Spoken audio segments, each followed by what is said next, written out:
This is Triggered. And you will be.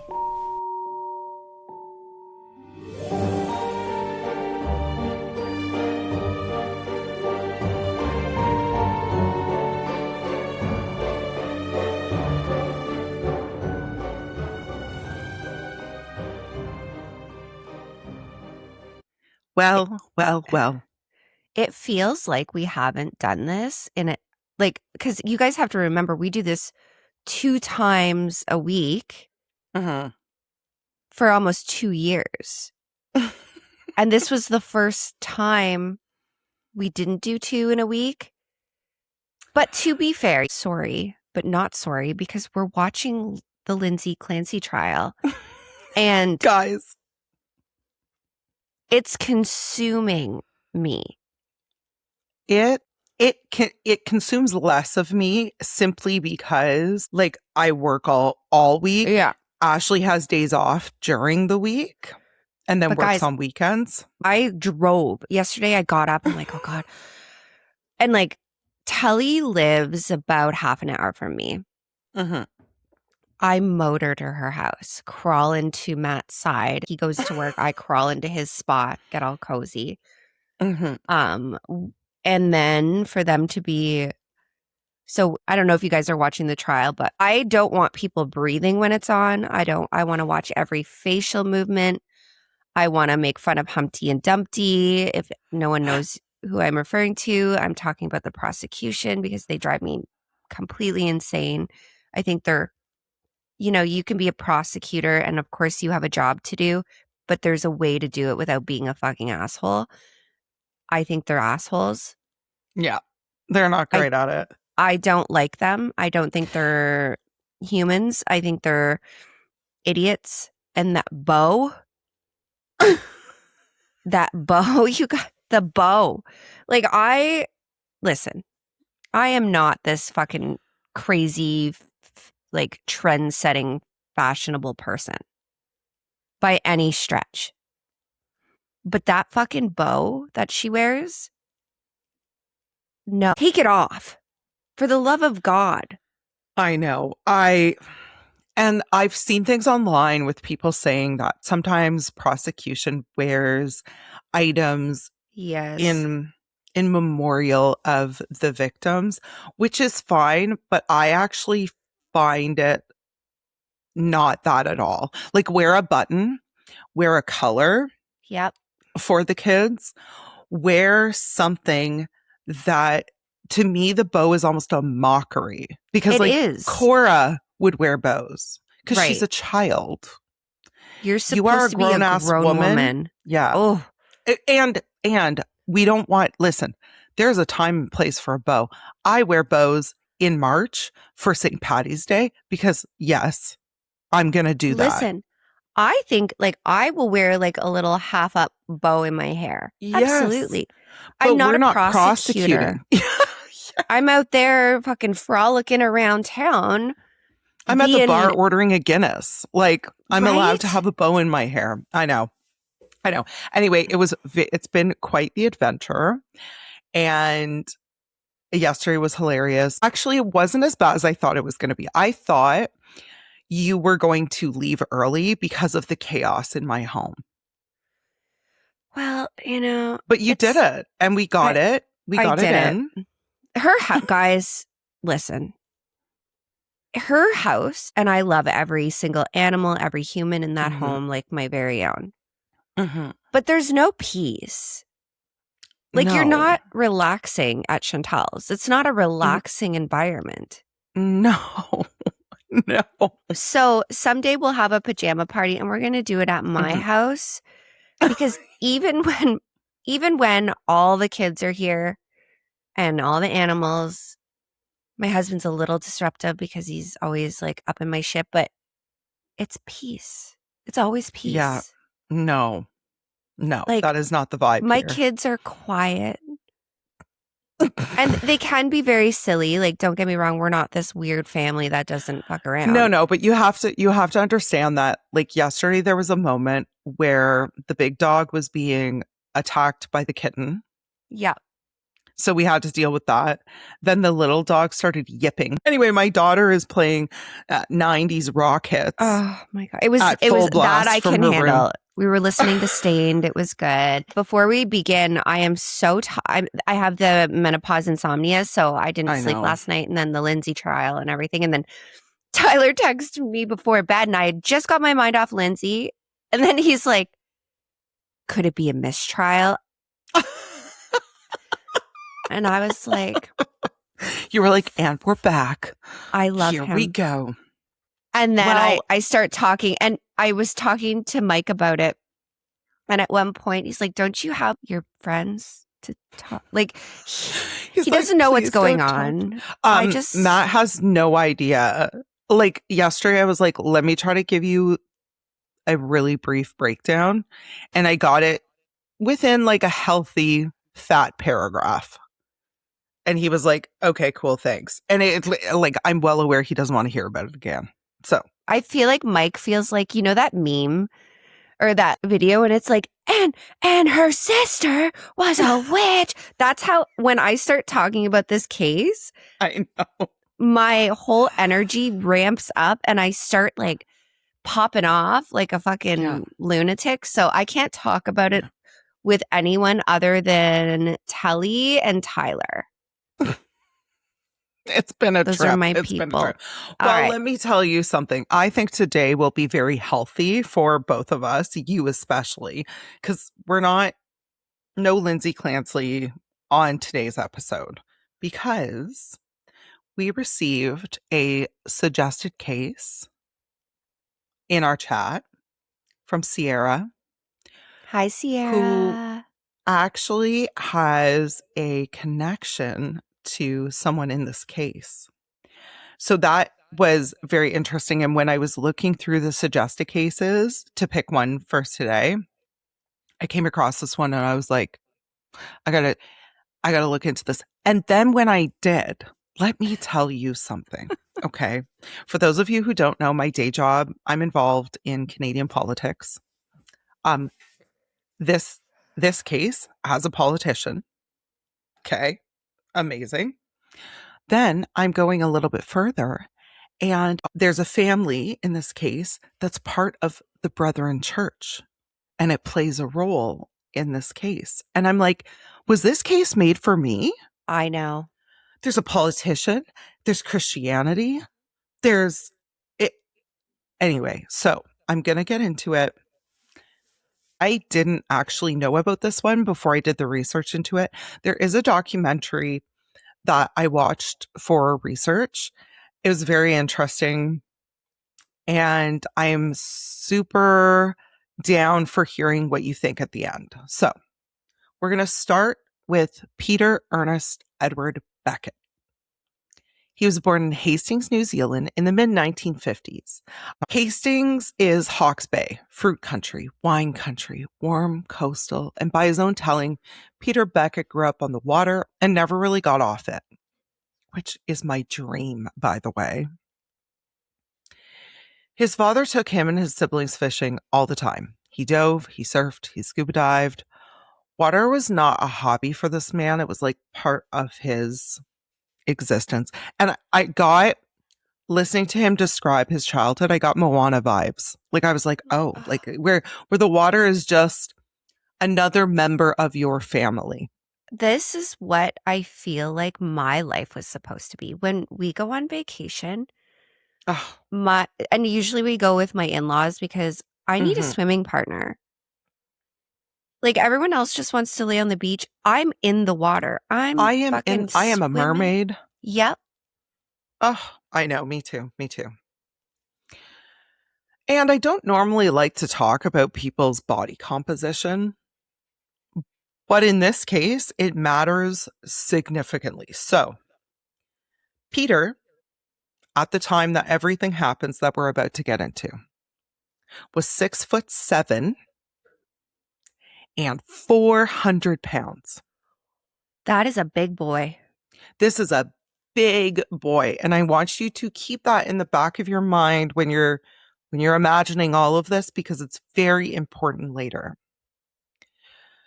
By the mid-90s, he was running his own business out of Napier, taking groups out to Cape Kidnappers, which I was like, am I saying that right? And I am. It was What? like this beautiful place. Yeah. And I'm like, could we have thought of a different name? Legit. Anyway, he was married to a woman named Wendy.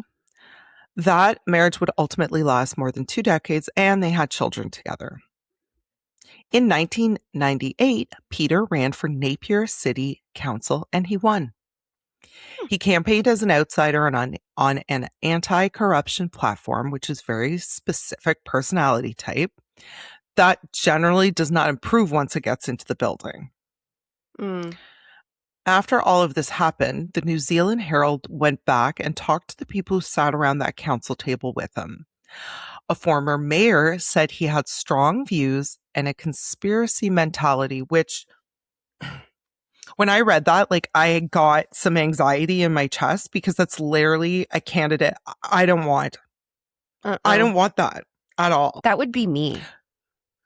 Like, could you imagine me running for mayor? No. Ashley for mayor. I'd be a fun mayor.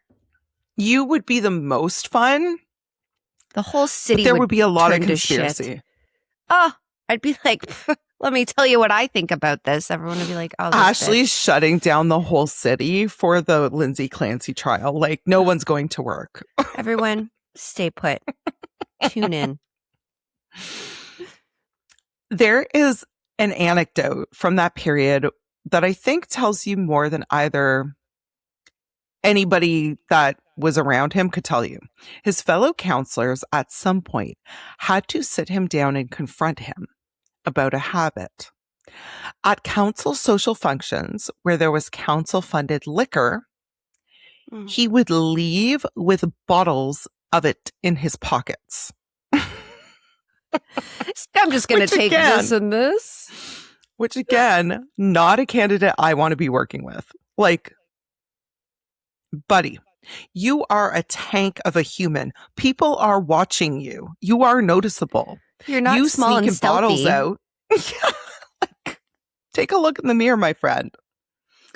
Anywho, he served one term, 1998 to 2001, and he did not run again. So picture him at the end of all this. Late 40s, out of politics. A long marriage is starting to wind down.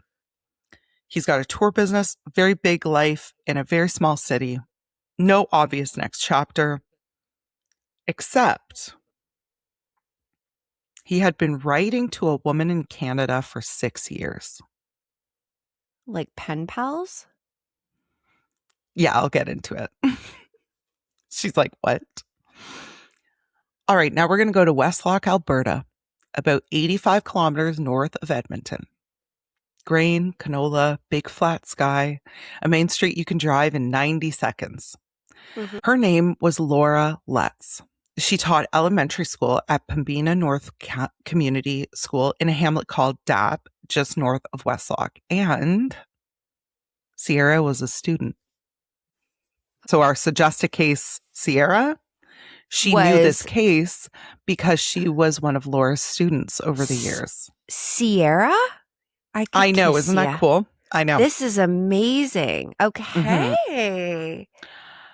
And when I say hamlet, like, I want to be clear, Dap is not a small town. Dap is a name of a road with a school on it. Like, so I don't want you to picture like, oh, this little tiny town. No, like, it's a road with a school. That's what you got. She taught there for years, the little ones, grade 3, grade 4, at that age where a teacher is basically your second parent. And Sierra said she only has great memories of Laura. Was a great teacher.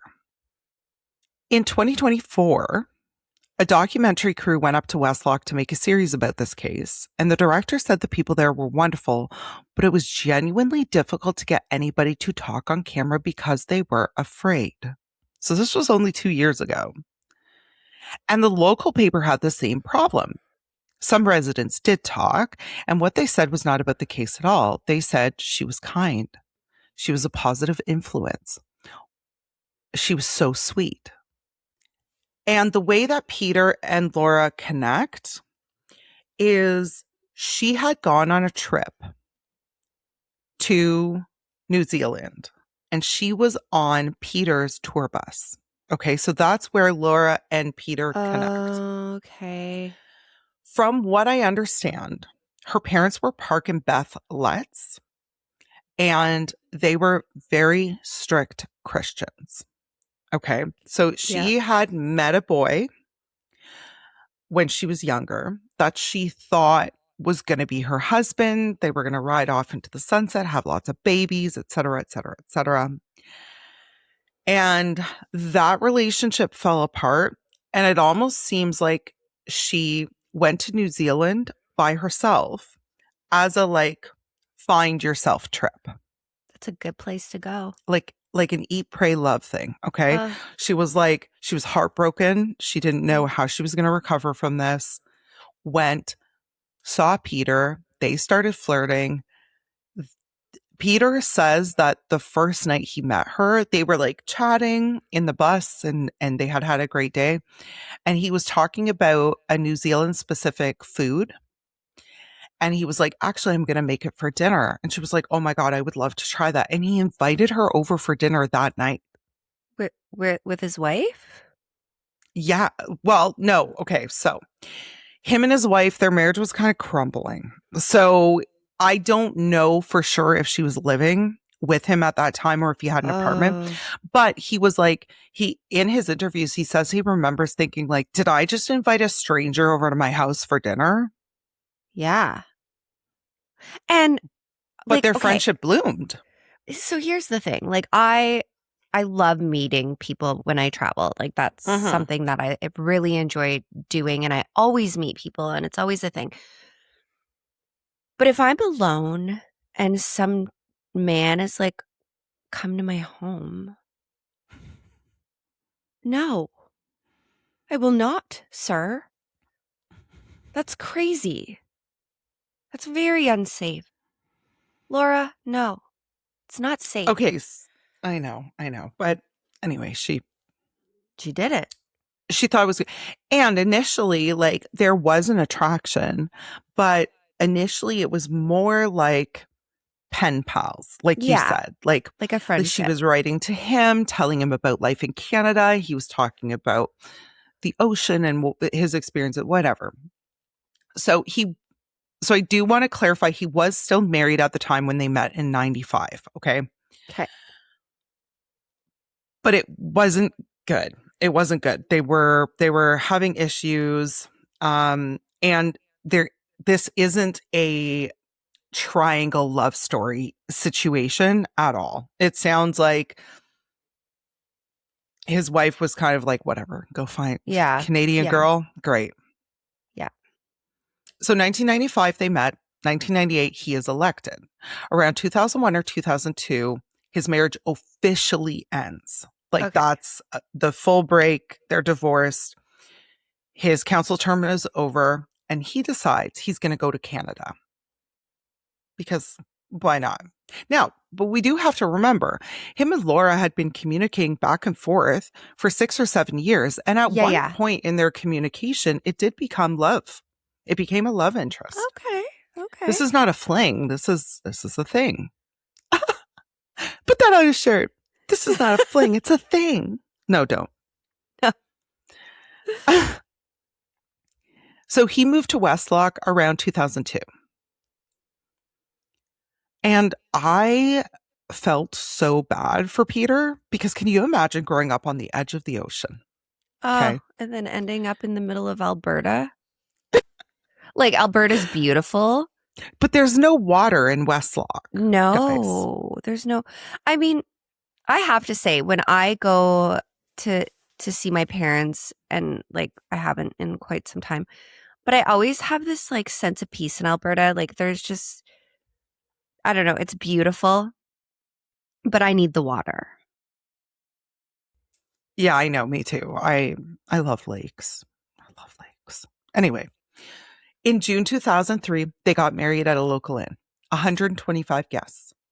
And I want you to understand that 125 guests in a town that size is that's a massive. big ass wedding. Yeah. This was like a civic event. People that describe them kind of describe them the way I imagine people talk about Matt and I. Like, Peter was the personality. Like, he was outgoing, he was loud, he was like out there getting shit. And she was the opposite. She was quiet, reserved, but like once you got to know her, she was incredible. Hang on. You look so think confused. you're quiet and reserved? Not at all. I was like, no one says that about you and Matt. Girl, I'm Peter in this situation, and Matt is Laura. Okay. Because I was Hello? like, are we talking about the same Tally and Matt? No. Okay, so now that we cleared that up, you looked so confused, and I'm like, I don't understand why she's having such a difficult time with this. Anyway. All right, so back to their wedding day. And there is a group of people who are not happy about this marriage. And those are her parents. Oh. According to what the Crown would argue years later, Park and Beth Letts did not approve of the marriage because Peter was divorced and they were brethren Christians. And you cannot do that. That's sinful. A no. That's right. And so by Laura marrying Peter, her parents effectively shunned her. Like, this was a huge deal that Peter was divorced. And so Laura Letts became Laura Letts-Beckett, got her husband, and lost her parents in the same afternoon. They were not happy. That is such bullshit. And I'm going to put out a PSA because, and I never say much, but listen to me. I don't care if my daughter brought home Rocky from the Hail Mary movie. If she was like, I'm going to marry this chicken, I would be like, then it's our chicken, baby. I know. Like, people are so crazy to think that you have to get rid of somebody because they're not doing what you think is right. Well, I always have, and you know I have a problem with this because I grew up in this church. Mm-hmm. There are so many other things you should be worrying about when your child is bringing someone home and talking about marrying them. Right. And a little forewarning. This doesn't turn out well. And it's like, I would understand if they had a bad feeling about Peter's anger issues or Peter's this or Peter's that. Peter's stealing bottles of liquor. Yeah. Like, you know, but to make it about the fact that, well, he's a divorced man and you shouldn't be marrying him. Come on. Right. Come on. I know. So for 7 years, they had a life. And honestly, a lot of it sounds great. They had a motorhome. They camped. They loved camping. And they had a specific camping spot they loved, which was a provincial park campground called Shelter Bay on Upper Arrow Lake in southeastern British Columbia near Revelstoke. And I gotta tell you guys, when I looked this up, like, this place, I want to go. It is stunningly beautiful. Like, deep, cold lakes. So dramatic, like mountains into the sky. You can see the mountains. Gorgeous. Oh my God. Absolutely beautiful. The campground manager was a man named Colin Titsworth. He met them in 2008 and he saw them for roughly 4 nights a week when he was down at the campsite. He testified later that they were very social people, the kind who would invite campground staff over for a fire, for snacks, for all that. Like, they were just, listen, they were the life of the party. Around the same time as the motorhome, he got a boat, a Zodiac. And so I want you to picture, it's one of those inflatable ones. Oh, I know this. With an outboard on the back. Yeah. Yep. So it's small, it's practical. It's basically like just for fishing, like somewhere for you to sit. It's like a motorized dinghy. Yeah, exactly. Yeah. And something that we need to know about Laura that plays huge into this is Laura could not swim. Loved the water, loved being on the water, could not swim, which is not unusual, by the way. Plenty of adults can't swim, especially adults who grew up in the prairie. 100%. My Like, why would you need to grandmother swim? could not swim. And like, Mhm. I remember her being very much like, she needs to know how to swim because it was something that Yeah. bothered her. Yeah. Because it is a skill that I think as parents, we need to teach our kids just for safety things. Absolutely. Absolutely.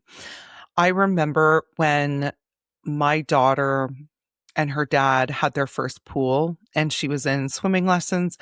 And I remember going over there and watching her. And I was like, oh my God, she can swim. Yeah. And being so relieved that she could swim. It was like this weight lifted off my shoulders. Okay. All right. Now we're going to get into some marital drama. In 2007, 4 years into the marriage, they separated. They went through a rough patch and they did reconcile.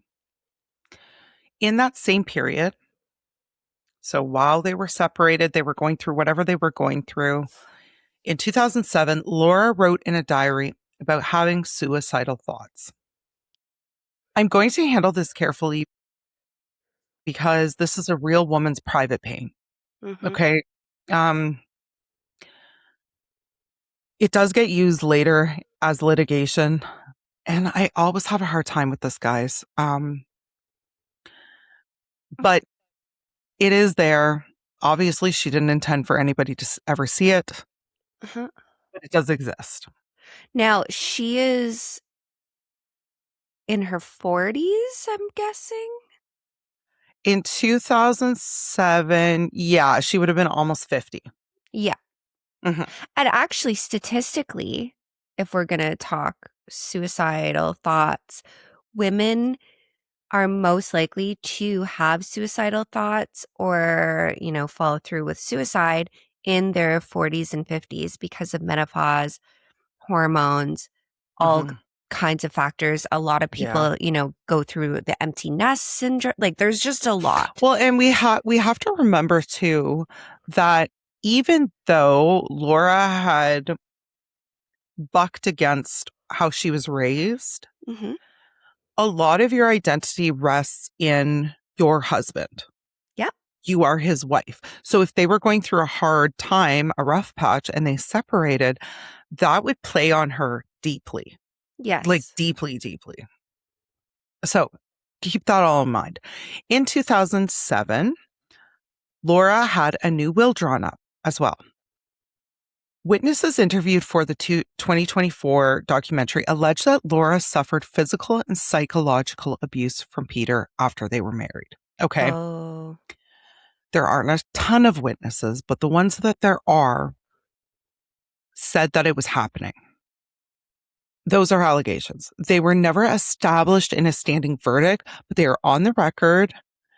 And people making them are people who loved her. It was her cousin, Virginia, who described an intense argument between the two of them during a visit to Calgary. So they came to see her. They got into a heated fight, which is always so awkward. What do you do? It's so awkward. When people are at your house. Let me tell you, I see anyone being abusive, I'm stepping in. Y'all better not be being abusive at my house because I have no fear whatsoever. And any fear I do have is mitigated by Matt because he's not going to let anything happen to me. So I can then just say whatever I want. I have this issue. I feel invisible when Mike's beside me. I'm like, yes, I can do what I want because I have this big ass 6'4" man standing behind me that's like, who? Right? I'm like, Matt would wreck someone for looking at me the wrong way. So anyway, okay. It's the summer of 2010. So I really needed to give you all that background because you really need to understand the situation they're in, where they've been, who Peter and Laura are. So are they separated the summer of 2010? No, they're back together. Okay. So 2 things happen that I want to cover. It's both paperwork, but just bear with me. The Becketts had been getting a steady stream of promotional mail from the Bank of Montreal, which we all get. Ugh. So much. Flyers advertising various insurance products, junk mail, the stuff that just goes into the garbage as soon as you get it. Out of that pile, in June 2010, they bought an accidental death policy. So they obviously opened something and was like, oh, we should have one of these. Mhm. It was for $200,000. Now, the second thing is Laura was already well insured through her employer because she was a public school teacher with full benefits package and a pension. Peter would have been aware of this. These are things that we need to know before we get into what happened. In August of 2010, they hook up the motorhome and they drive to Shelter Bay like they had every single summer since at least 2008. Their campground, familiar staff, familiar lake. Colin testified that a few nights before the end of that trip, he had an encounter with Peter that unsettled him. He said there was a disagreement about firewood. So, I want you to picture, if you've never been camping, there's usually like a hub, like a central center, and you can go there, you can fill up your water. They have running toilets. There's firewood you can purchase. Sometimes there's a canteen. Like, it's a thing. So Peter shows up and he starts yelling at Colin because he's like, not only are these firewood bundles smaller, but they're more expensive this year. And Colin tries to laugh it off, and he's basically like, yeah, man, cost of things goes up. Like, I don't know what to tell. Yeah. But he said, like, Peter wasn't being chill. Like, Colin was genuinely nervous. There was a stare down. Over firewood?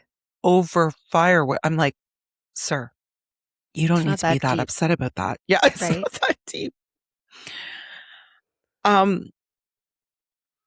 It bothered Colin enough that when he went inside, he was like, hey, like to the girls on the staff, he was like, just stay away from Peter, okay? If he comes back, come get me. I don't want you guys dealing with Peter.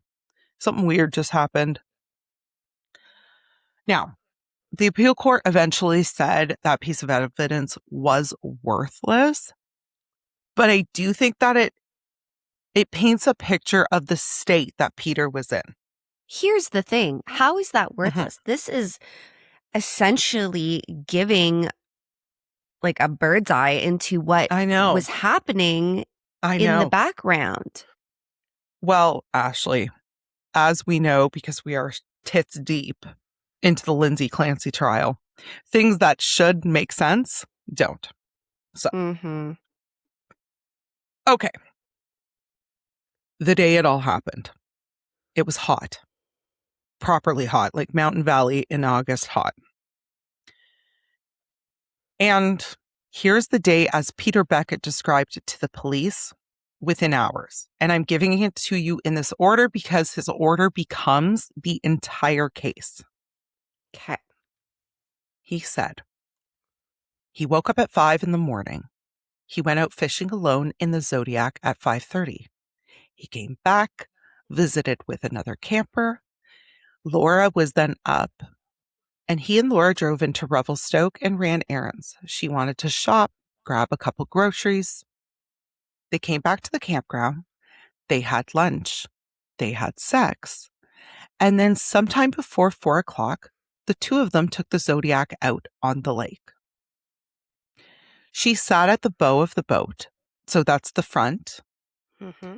She was sitting on top of her life jacket, which she had put on a cooler with a cushion on top of it.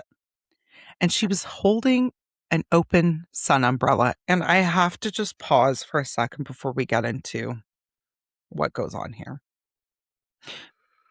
Because when I was on Reddit and when I was doing some research, people were like, why would you have a sun umbrella open on a boat? And then I saw pictures of our friend Laura. And guys, you have to understand, I can't go anywhere in the sun. No. Chantel would have the sun umbrella. I would. And this was it, where I was like, Laura, sweetheart, I get it. I too would have the sun umbrella. Peter's at the stern, at the back, on another cooler facing the motor. So he's facing away from her, and he had 2 fishing rods out the back. They went slowly down the lake 2 or 3 miles. As the sun dropped behind the hills, they moved in closer to the shoreline for the shade.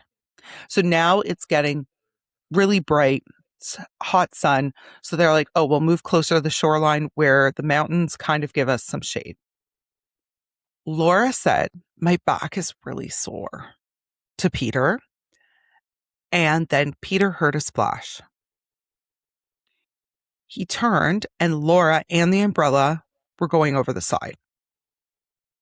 Okay, and this is the single moment that consumes 10 years of court time. So pay attention.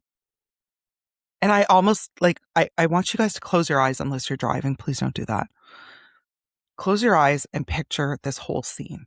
Okay. Your wife, who does not swim, is in the water, and deep, dangerous water. Okay. And he said he grabbed his fishing rod and started reeling it in. Wait, that was you're like, oh, better get my rod in. I don't want to lose my lure. What?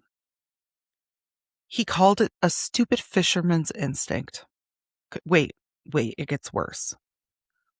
While he reeled in his fishing rod, the boat kept going. So Laura is now further. Yeah. So Laura is drowning. Laura cannot swim at all. Okay. So she's further behind him now. She's going down. She's panicking. He said at that point, he snapped out of it, grabbed the second rod, threw it or let it go, and spun the boat around. So he's far enough from Laura at this point that he has to turn the boat around because he's reeling in his fishing rod. You know what? I'm going to call bullshit because a fisherman's instinct? Are you kidding me? Wife is actively drowning. And you're like, that's the stupidest thing I've literally ever heard. Oh, well, Peter's not done with stupid stories for us. Okay. So he spins the boat around and he can see her under the water. He kills the engine and dives into the water. But he cannot reach her because, remember, Peter is 6'7" and 400 pounds. He was too buoyant to sink, which is initially, I was like, that sounds like bullshit. It's not. They did. Yeah. During trial, they tested this theory out. Someone that size, even with the force of swimming down and diving, you're coming up pretty fast. Oh, I didn't know this. Neither did I. I was very surprised. Now, Peter and his stories. Because then he tells police, so I swam to shore and I picked up a rock. I swam back out into the lake carrying the rock. At first, I could not find her. Then I saw bubbles coming up. He used the rock to get himself down to the bubbles, got hold of her hands, and pulled her to the surface. No, you didn't. Guys, picture this. Okay, come on, Peter. So he's claiming time. He's claiming he swims his big body to the shoreline, grabs a rock heavy enough to pull him down, then swims with the rock. No. Peter goes down, gets her hands, pulls her to shore, Ash. Peter, stop it. You lying fucker. That's bull. Okay. I'm going to call 100% bullshit on that. Right. So he says another thing that I'm like, He says he tried to resuscitate her in the water while he towed her to shore. Oh, is that so? How? Do you have 8 arms, Peter? Because how are you swimming? You've got her in the other side. What are you doing? No. Peter. So, anyways, he pulls her to shore. Then he says he could not decide what to do. The Zodiac had drifted. So he swam it. You're going to be so mad when you hear all this. He says the Zodiac had drifted. He swims out and brings it back, but he could not lift her into it. So he left to go get help. Changed his mind because he did not want to leave her. Came back, did more CPR, held her. Then he gets in the Zodiac, sees a pontoon boat out in the distance, and drives into the pontoon boat, hits the pontoon boat. He hit the pontoon boat? He hit the pontoon boat. And the 2 men on the pontoon boat are like, what in the hell, dude? And he's like, I need help. My wife isn't breathing. She's over here. And of course, these men are like, let's go. Yeah. So they hop in the Zodiac. They all go back. They took over CPR on the rocks. And they worked on her until they understood there was nothing left to do. Then they lifted her onto the boat and drove her back to the campground where she had just eaten lunch a few hours earlier. Laura Letts was 50 years old. The constable who took Peter's statement that night, Constable McLean, later Perot, described him as sad, subdued, and emotional. A retired staff sergeant named Jackie Olson described him as shocked. It went in the books as an accidental drowning. Now, it took the RCMP just over a year to reclassify Laura's death as a homicide, and he was arrested in 2011. Well, I would hope. So I want to go through. I know. I want to go through the things that happened in that year. It's a list of small things. None of them are a smoking gun, but all of them stacked up together is enough to charge a man with first-degree murder. Okay. The first thing, and this is the center of it, and we already know what this is. The rock. This defies common sense. That a rock is heavy enough to sink you and still light enough to swim with. Sir.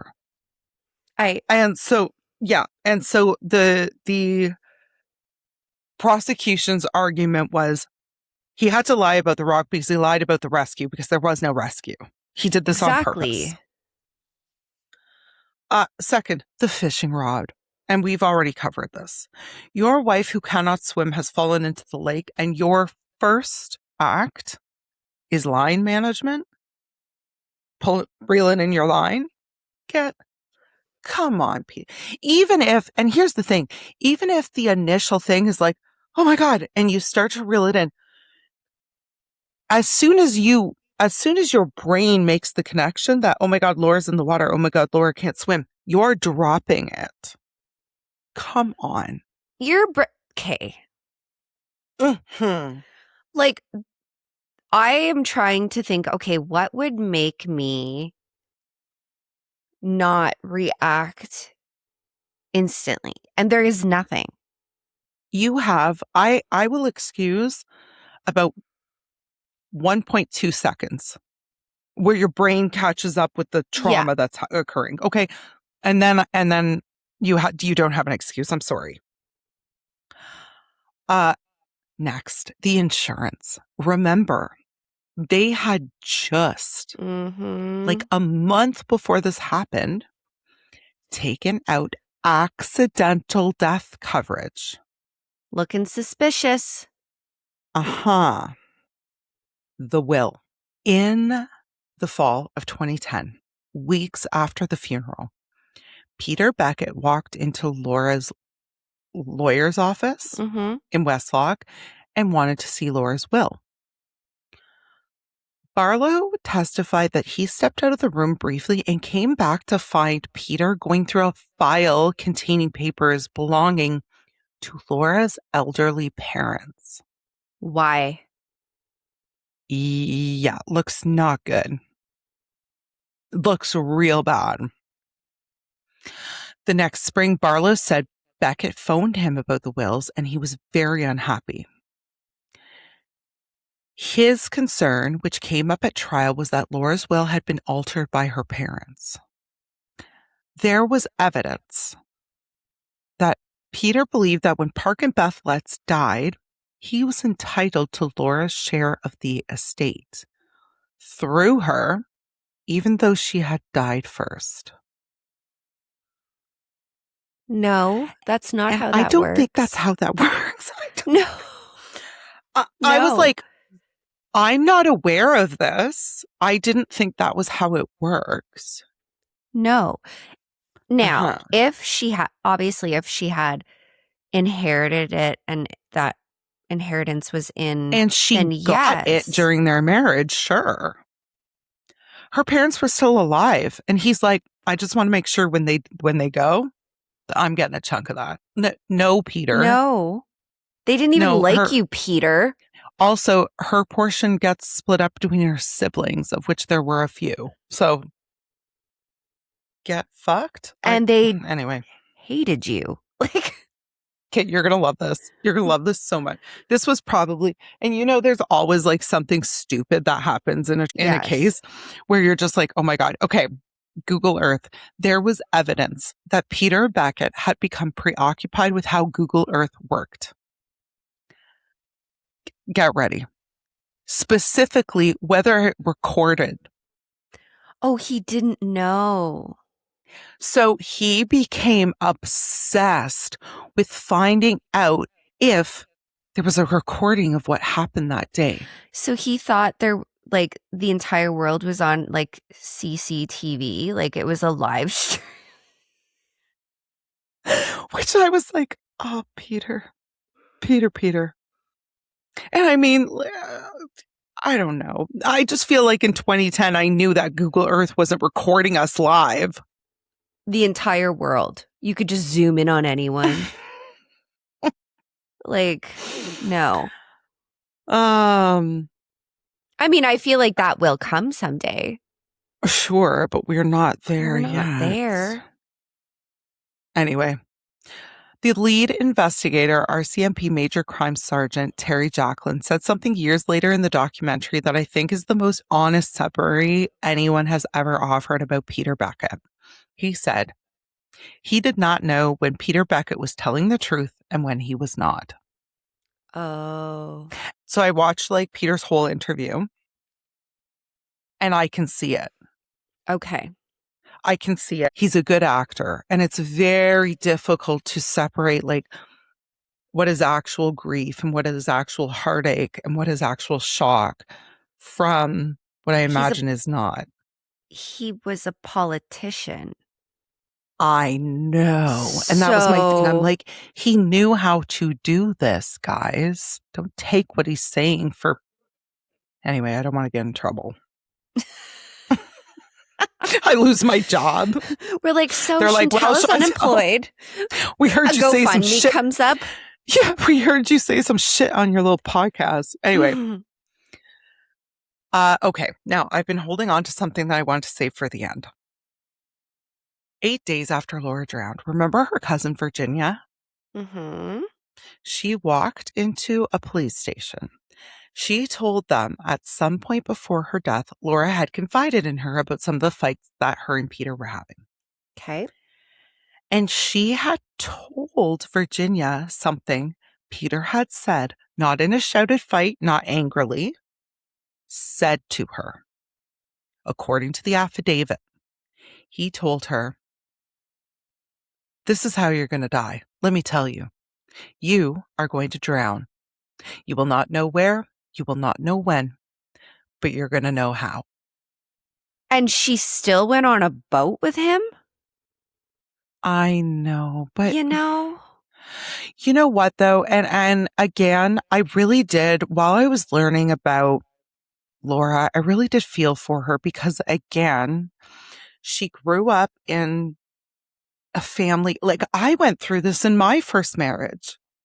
Respectfully, like my marriage should have ended years before it actually did. And I held on because I was raised that like, that's your husband. You're not just going to abandon ship. Yeah, but you And it still took a have an lot. internal instinct, like, as a I know. human. But here's the thing about Peter, and I think here's the thing about a lot of abusers in relationships. It's not consistent. They're not always Fair. assholes. They're not always dangerous. They love bomb. Yeah. And if Peter's account of that day was accurate, it sounds like they had a great day.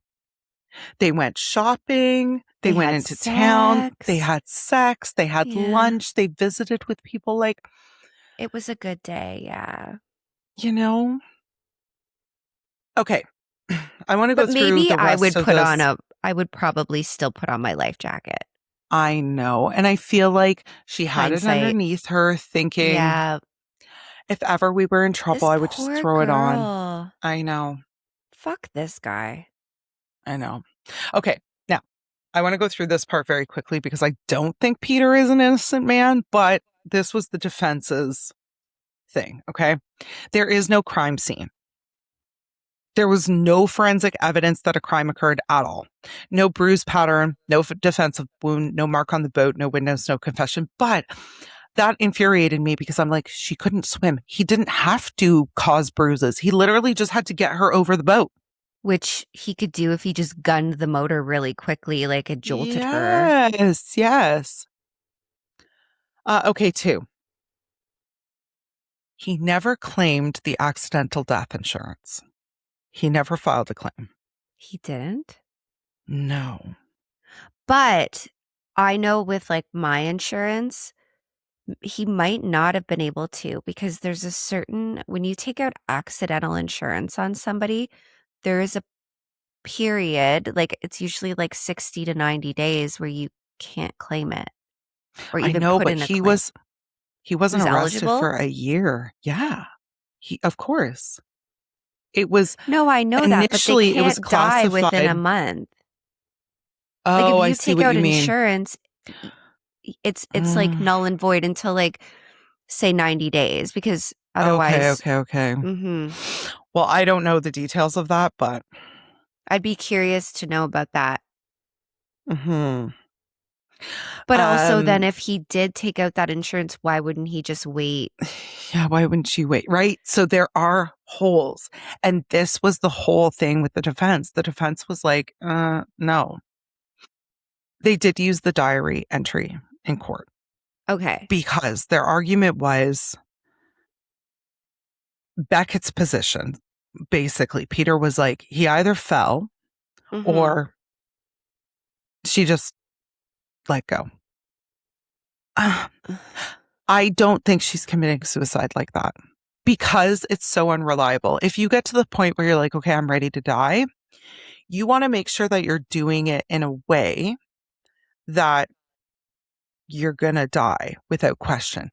Peter, she didn't know that Peter couldn't dive because he was so big. She didn't know that. She wouldn't have known that. I mean, yeah, but if you're also in a state of like, I just want to end it, she could have, and I really don't think this is what happened, but like in a I know. moment of like, I don't know, fucking desperation, she just threw herself over. Kind of like when someone's driving and they just ram their car into a transport. But I know. you probably, like, okay, women, there's just a way we do it.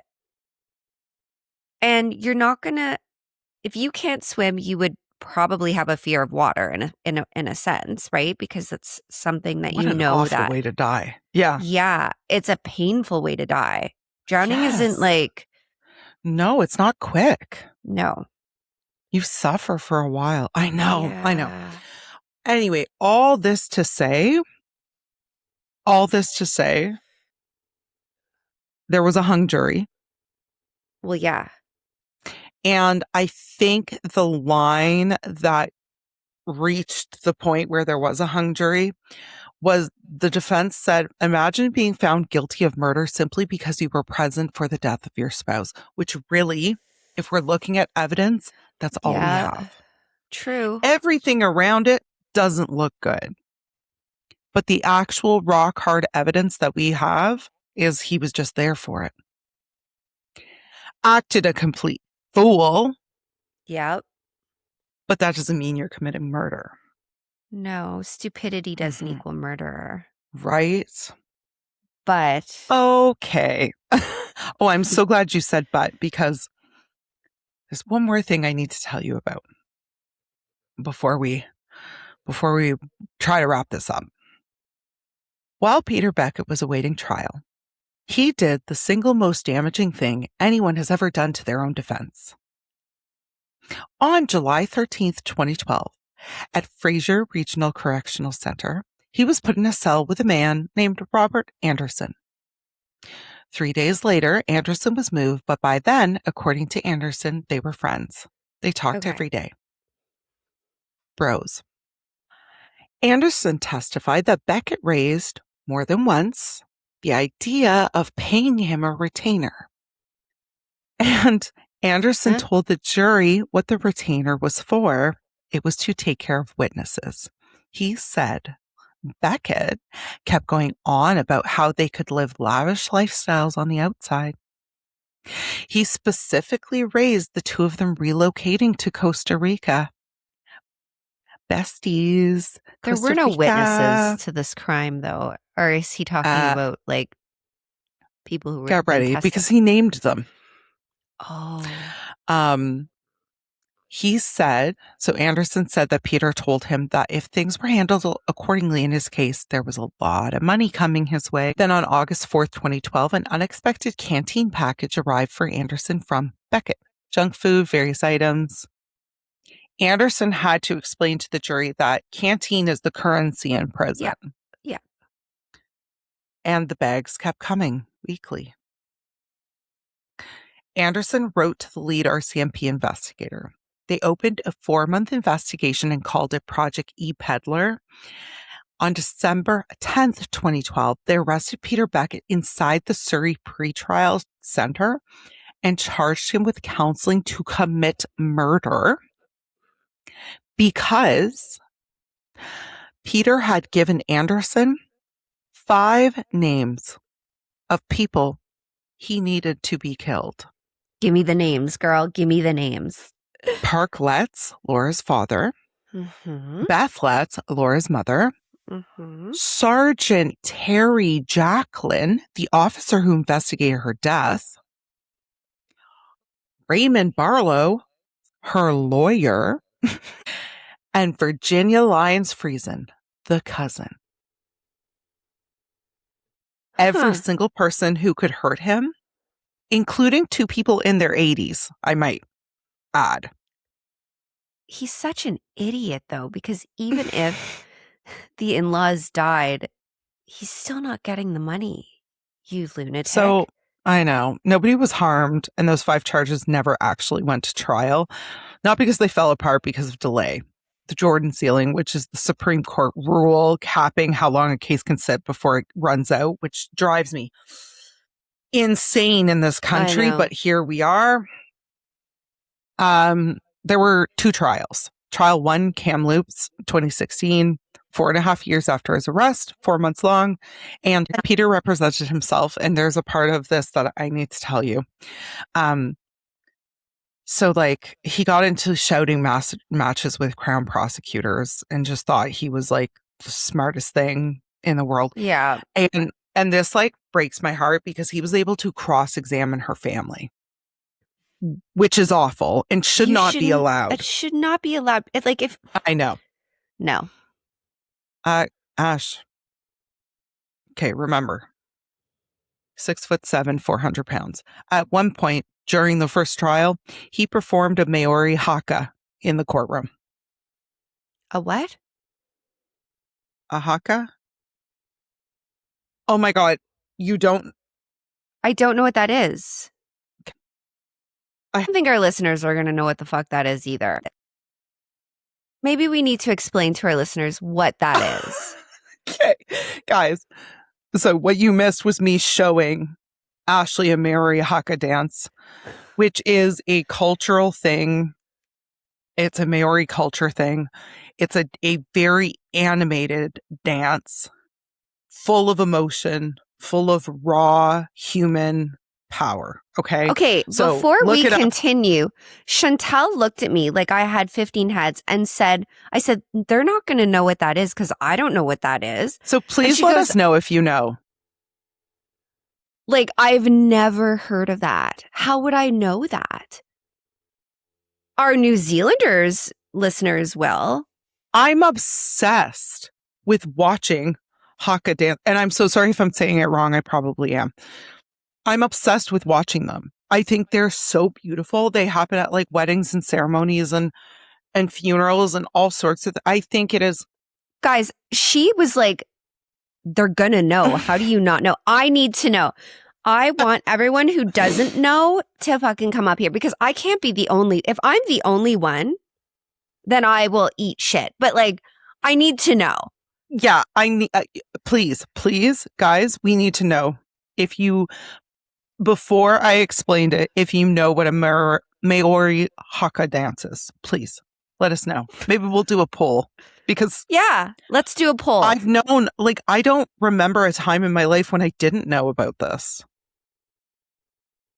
Oh, Weird. Anyway, I know now. Probably not appropriate when you're representing yourself in your wife's murder trial. Sit down.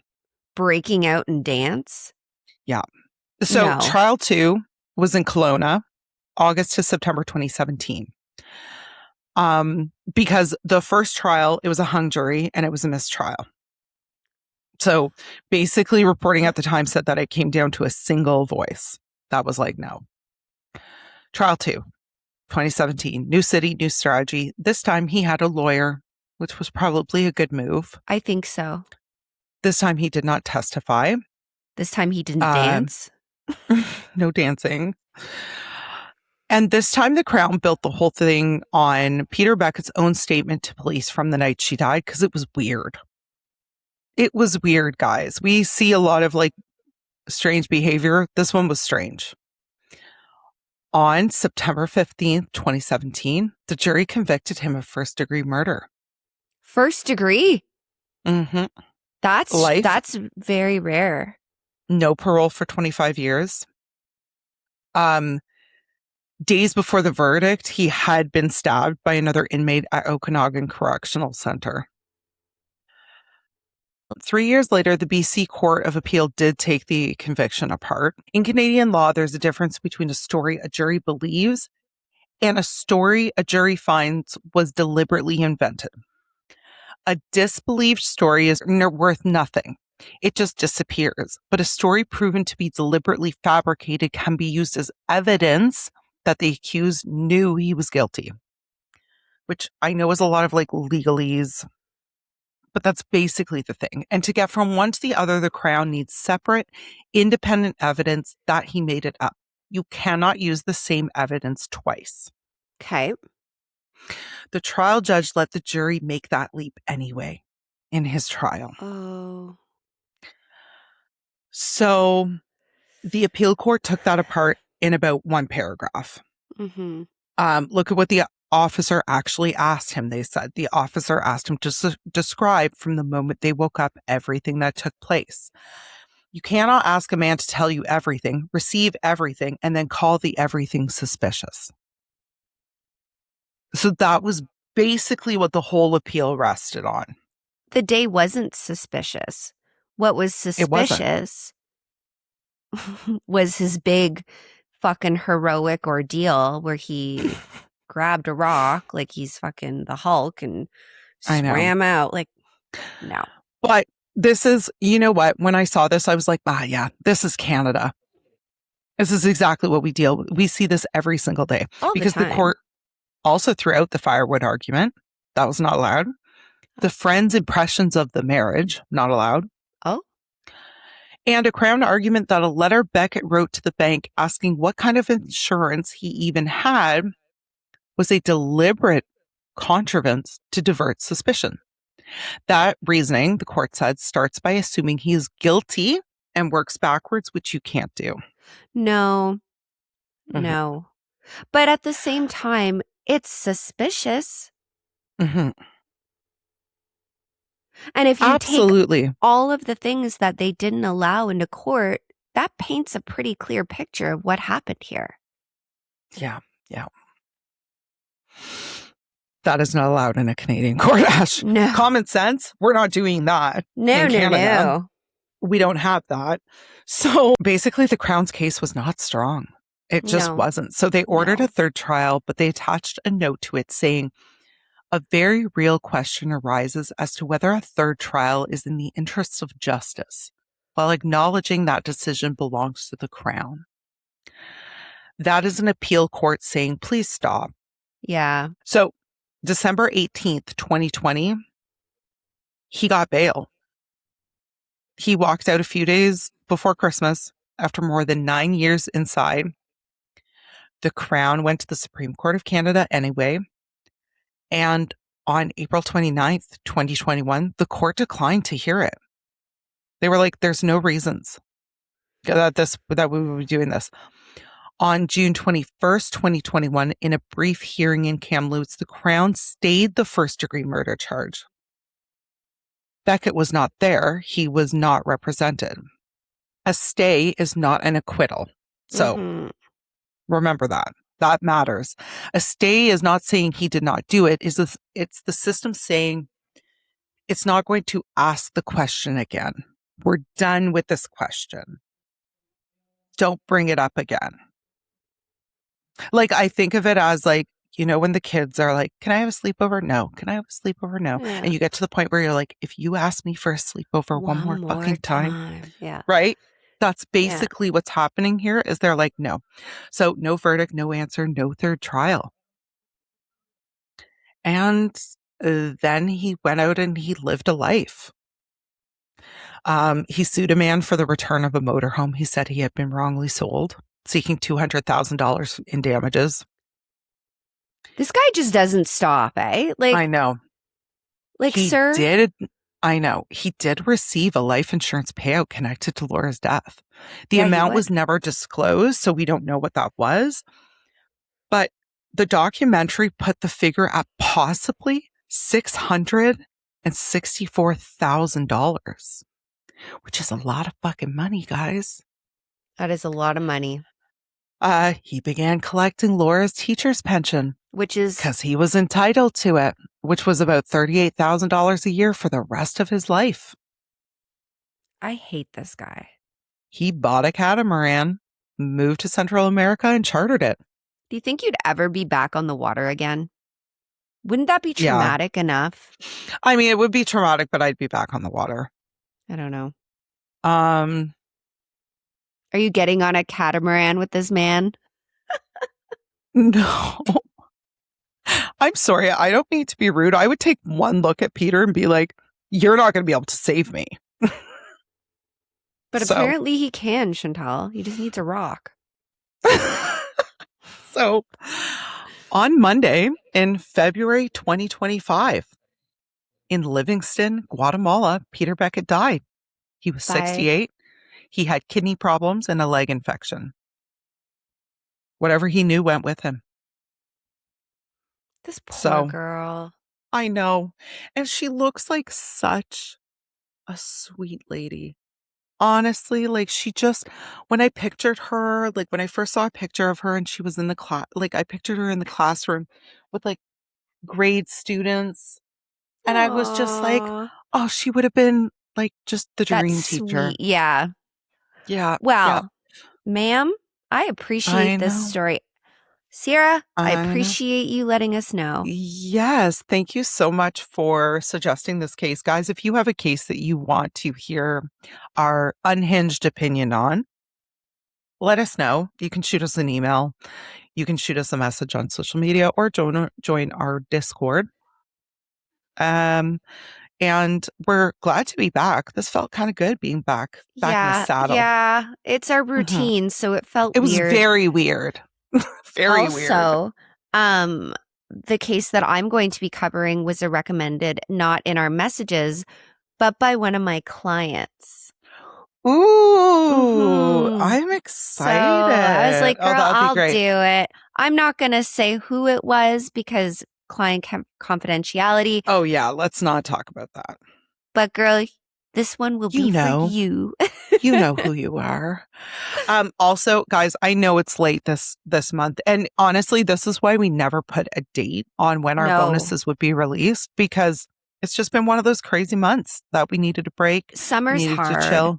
Yeah. I'll But be your bonus popping into is Discord. coming. Yeah, I'll be in Discord today, poking around. I'm really trying, and like I know I'm not in there every day, and the reason is because I do need those breaks. It's summer, the kids, family stuff happening. Girl, you it's know, good. I don't know why you're apologizing. I feel bad, guys. I have been a little MIA, but I'm getting into they my have routine. Their own. Listen, like, I love being in there, but girl, it ain't our community. It's theirs. I know. So I'll catch up today, friends. For sure. Okay. Well, thank you so much for listening. We love you, and we will see you all on Tuesday. Bye. Bye.